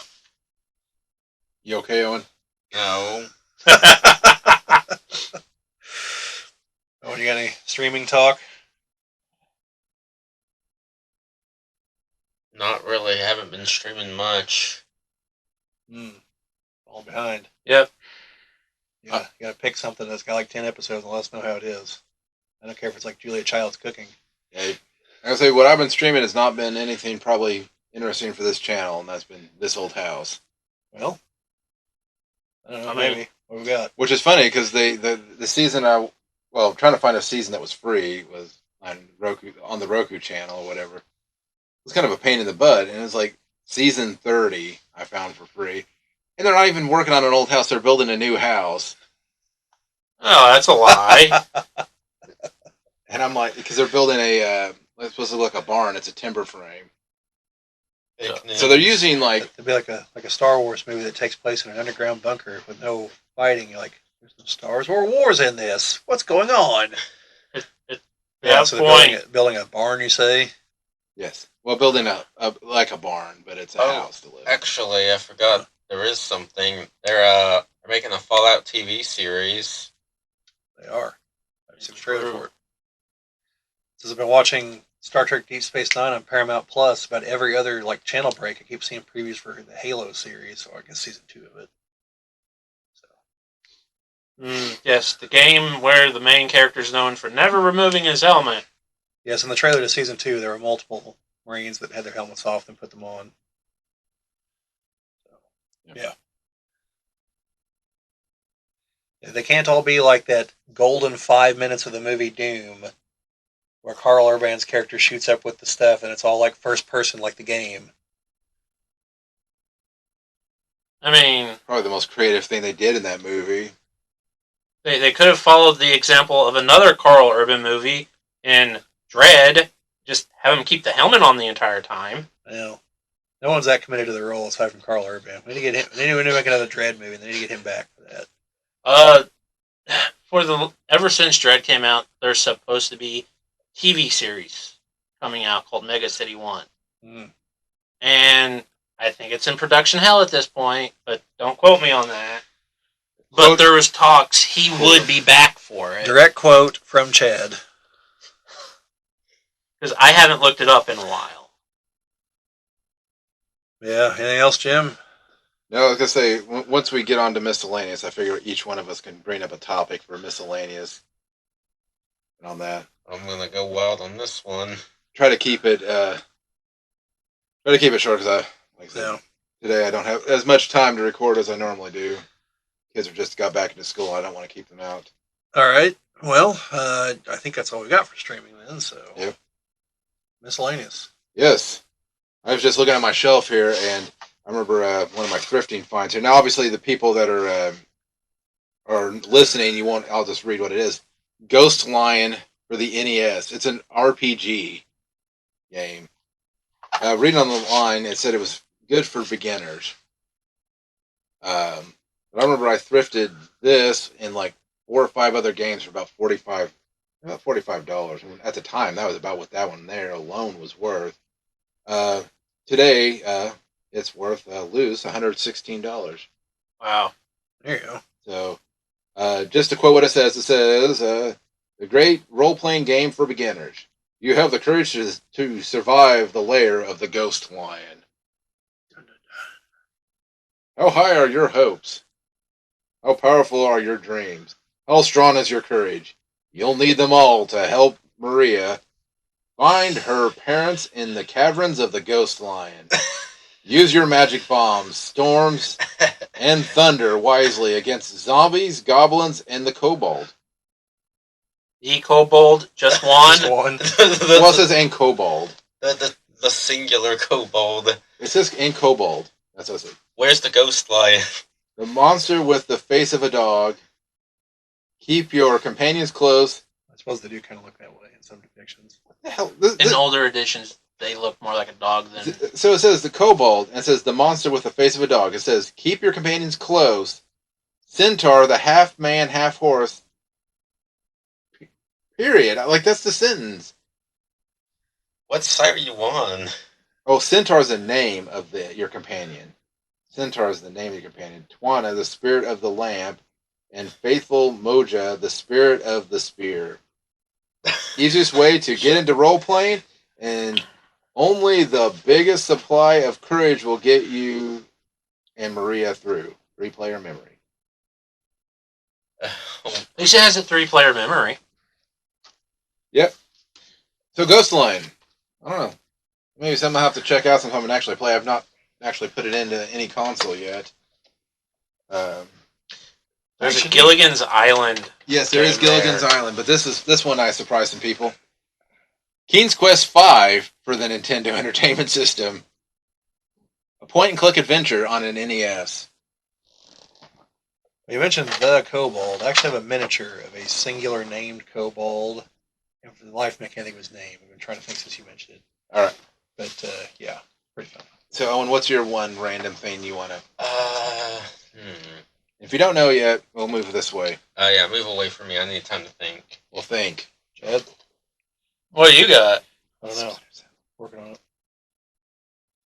See, I'm not sure what I should say. Well, I don't think we're going to say the same thing, so go for it. Yeah, I got nothing. My gosh. I know I'm prepared. You don't have anything. Nothing about... Have you... anything you got over the holidays that you want to talk about? We haven't had our Christmas yet. You're not the only person that had mentioned that, because Mark called me yesterday, and he said that he was doing some family stuff, like the middle of January for like this holiday get together. So I'm like, okay, yeah, sure. So yeah, there is that. Hopefully this weekend. Anything you're expecting to get? No, not really. So I displayed my stuff in the last podcast, what I got. So, all right. Well, I'll look up that kobold's name now. I'm trying to. I can't find it. Let's see. Miscellaneous. Well, I suppose I should have mentioned this under gaming. I did get the game Scythe for Christmas, which I've got to read the instructions on to see how to actually play the game. But it's some kind of weird, like, pseudo steampunk game in like the 1920s. So just after World War One, but you also have like giant mechanical engines of doom running around, And armored bears. and apparently armored bears. It's on the side of the box. But when it comes to steampunk stuff and the historical accuracy of actually all that stuff, I look to Wild Wild West for my. That's your Northern Star in this constellation of insanity. No, I think that's what I figure that's how the Wild West actually was. Giant steampunk mechanical spiders. Yeah. North Star. No, that is a fun anime. Fist of the North Star. Yeah. That's a guy that when he punches people, they explode. It makes their head explode. Yeah. Yes. You ever see the live action movie they made of it? No. Oh, that's something to behold.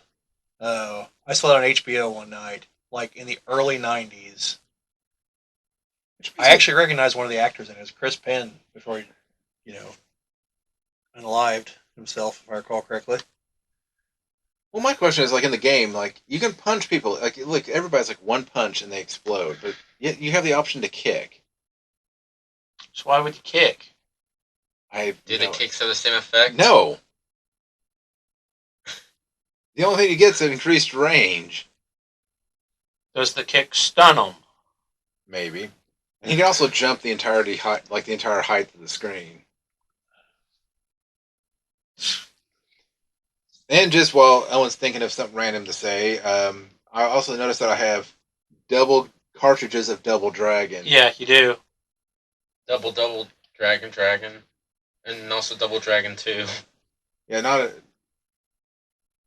that series I could probably play through and actually beat. The one I know I couldn't is the Ninja Gaiden one. I've got all three of them, and I couldn't even beat the first one. And they are progressively tougher the way you go. I've got nothing random to say. Here's another one that I picked this up when I was in Edmonton, Alberta, which is Conquest of the Crystal Palace. Very good game. It's got like a shop system into it, and it's a side scroller kind of thing. At least it's not Kingdom of the Crystal Skull. The game. Yeah. So I want to correct something I said there just a minute ago, folks. Chris Penn died of cardiovascular disease. They found him dead. Didn't off himself. Well, his body unalived himself. Well, that's true. I had an email from Cubicle 7 the other day. Apparently the starter set for Warhammer 40k Wrath and Glory is set to be shipped soon. Oh, yeah? Yeah, which apparently I pre-ordered a while ago. Apparently. Well, I completely forgot about it, and then I had an email from him saying, hey, confirm your address. I'm like, oh, I need to email him back, tell him I got a different address now. I think I've had that happen to me once before.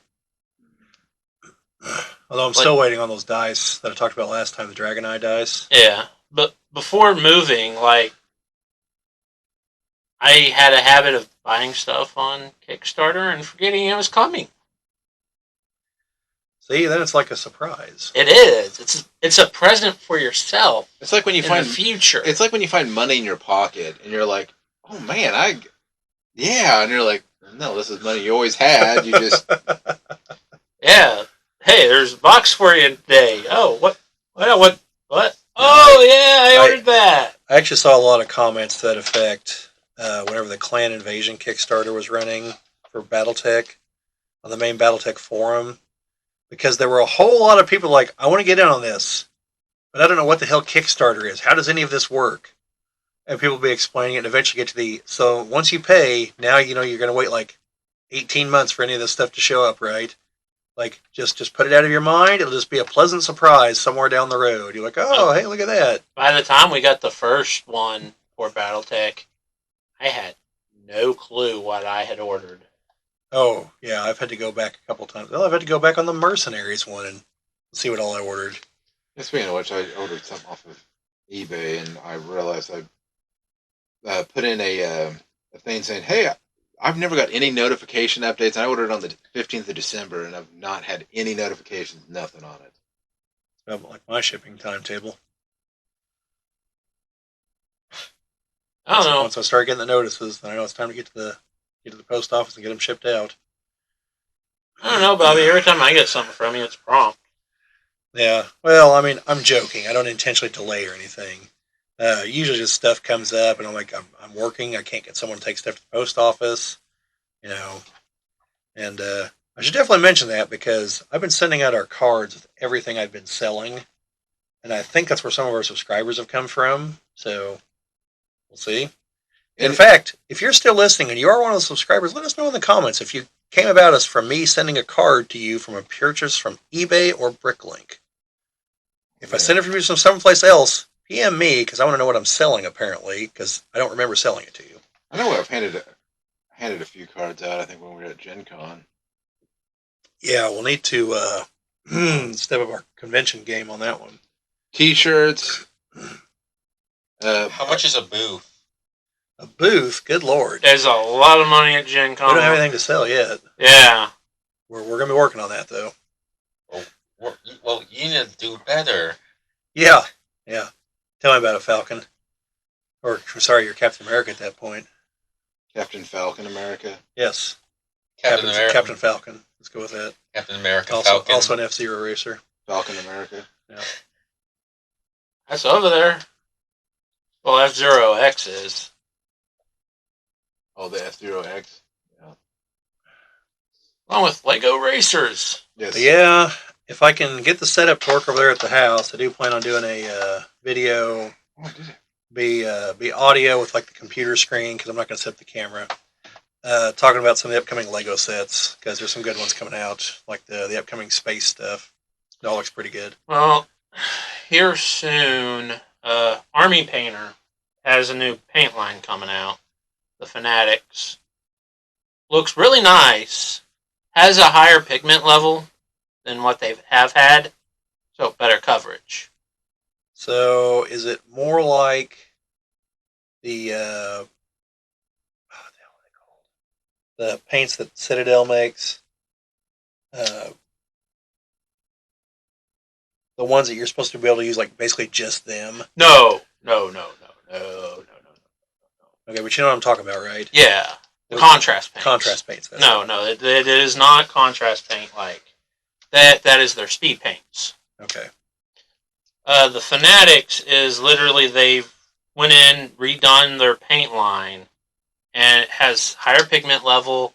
They redid the binding agent in the paint to where it can have that higher pigment level and still thin down properly. And it's supposed to be giving better coverage. Okay. And they're selling it in what they're calling a triad system, where it's like they have The six. Japanese mafia? No. That was a valid question. Like- Okay. 3 that can be used together, That's the Yakuza. but No, that's Japanese. it's in a super triad, which is actually a line of Oh, 6 colors. Yeah, I should just say Japanese. Owen's right. That would be the Yeah. Yakuza. Oh, But the triads are also. Yeah. Triads it's are Chinese. I know. I mistakenly said Japanese. Owen said Yakuza. Jimmy corrected him, and I had to be like, no, actually, Owen was right. So, But yeah, the paints look really good. And apparently they're supposed to have a booth set up at Gen Con this year. oh, okay. Well, I know you and I have talked about if everything goes right at Comic-Con, Saturday of Comic-Con, we might drive up to Adepticon Things are going to be there too. because they're both the same weekend. And if we're in Indianapolis, it's only like about a 3-hour drive. Yeah. So, So not as bad as the and we usually get everything done day Right. one of Comic-Con anyway. yeah. Which, by the way, that's another thing this year. If we can, we're gonna get some video and some stuff from Comic-Con, the Indiana Comic-Con, not San Diego Comic-Con. Yeah. Very important to make that distinction. Yeah. Don't want to tell them something false. Like we'll get video from E3. What? Rest in peace. No. E3's done. I know. It's dead and in the ground. It's a long forgotten memory. It'll be resurrected. Oh, actually, yes. Say, Owen, you do have something you could talk about. You could talk about the pains and whatever of trying to install Baldur's Gate 3. Yeah, so I heard all this stuff about Game of the Year, so I tried installing it on my PC, and I have a pretty good PC over at my dad's. Well, game still ran like crap. The textures weren't loading. You had to lower everything down. So it ran all right, but everything looked like a bad paint job. So I just refunded it because it wasn't playable. Yeah. He just wanted to see what he could do to a bear. No, stop. The fact they actually put that in one of their highlights. Highlights. Sounds like a low light. I guess they knew what the player base was like. They're like, I want my druid to wild shape and then get intimate. Sure. They had that in a. No spoilers, but that's not even the weirdest romance in the game. They had that in a press reel. Don't ask me how I know that. So it was a dude making out with a bear. Yeah, I got that part. Well, technically it was a wild shape druid, which doesn't make it any better. Well, And I mean, that's one of those weird things you get into in sci-fi and fantasy. Like, did anyone here other than me watch Altered Carbon season 1? I watched most of it. Okay. Sorry, that was me stretching. So you got to the point where you realized that some people were also activating clones of themselves and then having relations with said clones, right? Yeah, which by the way is illegal in their universe, but it didn't seem to stop these people from doing it. And the whole time I'm thinking, that's no. What No. wasn't there also the one lady that put her lover into a snake? Yes. Yeah, you had that. Wait, which is also illegal. Yeah. But I mean, even in Loki, you've got Loki's literally falling for another version of himself that happens to be a woman. Like, on the one hand, they are totally distinct individuals, but on the other hand, are they? Like, that's the weird crap you get into in Well, sci-fi and fantasy. Like, at least sometimes you just gotta roll with it. At least he didn't get interested in Croaky. Yeah. Yeah. That could have gone bad. Yeah. All right, That's what you run into in sci-fi and fantasy. And Well, there we go. Now I really took this off the rails, but that's Yeah. all right, Jim. No one's listening at this point. Oh, they've all shut it off because it's the end of the video. If you still are, tell us. yes, make a comment down below about your what you've seen in Baldur's Gate videos. Or if somehow this is the content you're really after. Or I don't know that we're going to actually, like, fulfill your dreams on that, but let us know. We're kind of curious. Yeah. Or maybe you're looking for content about South Park for the N64. No, I think they're more be interested in Barbie for the NES. Barbenheimer. Barbenheimer. Well, anyways, I think this meeting has gone off the rails, and it's time to. I bet there was something else I was going to mention to you. I know. and I Is it interrupted. Star Wars Rebel Assault for the Sega CD? No, I- had nothing to do with that. I think the pacing is dead in the ground. I think we killed it, shot it, buried it. The fact that I have in the package still figures of the Green Lantern figures from the Green Lantern movie. Yeah, he does. No, that's odd, but no. Got them at Walmart. Grant opened one of them up when he was little, so one of them is not sealed anymore. But Never actually watched the Green Lantern movie. You're lucky. It's not good. Could be better. I think the only thing they ever got right is whoever they cast for Sinestro. Mark Yeah. Strong. More strong. Isn't Tamara Morrison in The best gaming console of all time Uh, down there. as the The guy Hal Jordan gets the ring off of? Abin Sur? Yeah, I'm pretty sure that's him. It could be. The Sega About- Pico. Yeah, so I have a Sega Pico, which is a children's game system.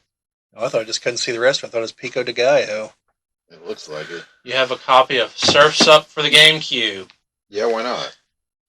and Minority Report for PS2. Oh, I know what it was. Very briefly. Be on the lookout sometime probably in the next couple weeks for our first of our Gen Con 2024 videos. As there will be stuff to talk about. Yeah? Namely, like, the dates you should buy everything, but, we other stuff too. Spoiler alert, those are actually a little later this year than normal. So, keep an eye out for our video where we'll tell you all about it. It was Tamara Morrison. So, yeah, I think that's all I got, Jim. Other than, like I said, we're going to try to get stuff from some of the other conventions this year. So maybe we'll talk about those too before the conventions, namely Comic-Con. So, Yeah, I mean, we'll try to do the filming there like we did before. Obviously, it won't take very long to walk around that no. convention center. No, it's a lot smaller than Gen Con. But at the same time, though, for people that haven't been to any type of convention like that, It's a very good starter. Yeah. And unlike Gen Con, it actually has celebrity guests scheduled to be there, not just there because, their company has a booth. They tried that at Gen Con. The first few years it was there in Indianapolis, and it didn't pan out because people don't go there for celebrity autographs. The only ones I got were the ones I got for free, which is Tracy Lords, which is awesome, but, other than that, Yeah, like the second year they started charging for them, and everyone's like, "Wait a minute, you gave them to us for free last year," and they just kind of began a downhill slide till the only one left was Rupert from Survivor, because I think he lives in Indianapolis. Which That was a major downgrade from what had been there previously. Indiana Comic Con does have an updated list for who all's going to be there. Yeah, Denise Crosby's there's a voice actor that got added here recently too, right? Yeah, Will Wheaton's going to be there. I don't care. I would be interested in getting Richard Carnes.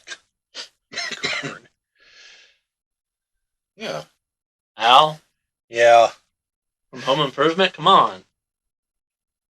What are you talking about? I think it was work on the Family Feud.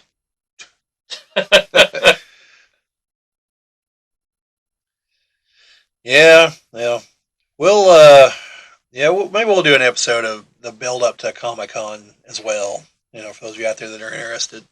But we'll save that for a specific episode for that. So, all right, well. Again, for anyone that is listening to this point, thank you for listening. Definitely, I know we've told you about commenting down below. Still do the normal stuff, like, share, subscribe.